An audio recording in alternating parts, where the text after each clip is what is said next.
Have you ever heard the chilling story of the Sleepwalking Defense that shocked everyone back in the 90s? So check this out. It's the middle of the night on May 23, 1987 in Phoenix, Arizona. A guy named Scott Falater is suddenly awake, but something's really wrong. His wife Yarmila is found in the backyard pool, and she's not breathing. Here's where things get really strange. Scott is covered in blood, but he claims he has no idea what happened. The police arrive, and Scott is immediately taken in for questioning. The scene is gruesome, and the investigators can't wrap their heads around it. They find Yarmila with multiple stab wounds, and it's clear this was no accident. But Scott is adamant. He says he was sleepwalking when it happened. Yep, you heard that right, sleepwalking. Now you might be thinking, come on, who would believe that? But the thing is, Scott's story isn't totally out of the blue. He tells the police that he had a history of sleepwalking, and he genuinely didn't remember anything about the attack. According to him, he must have been in a deep sleep when it all went down, completely unaware of his actions.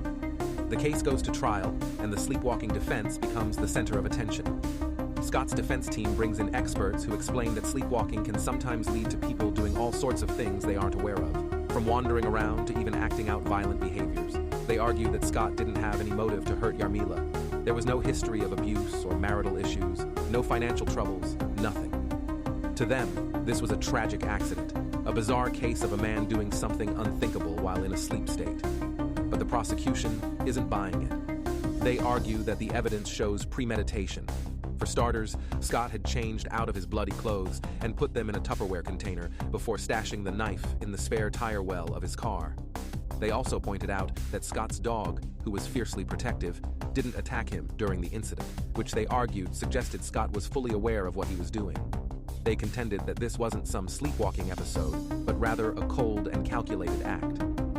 The jury had to decide whether they believed Scott was truly asleep during the attack, or if he was just trying to cover up a crime. It wasn't an easy call because sleepwalking is such a rare and complex condition, and the idea that someone could commit such a violent act without being conscious was hard to wrap their heads around.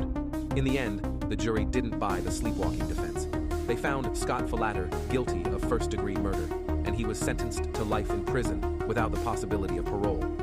The case left a lot of people wondering, could someone really be capable of something like that while asleep? And if so, how do we even begin to understand or judge that? Scott's case is one of those that makes you question everything you think you know about human behavior and the mind.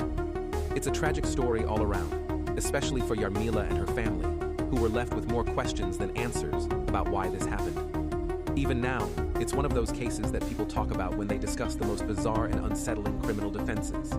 Follow for more.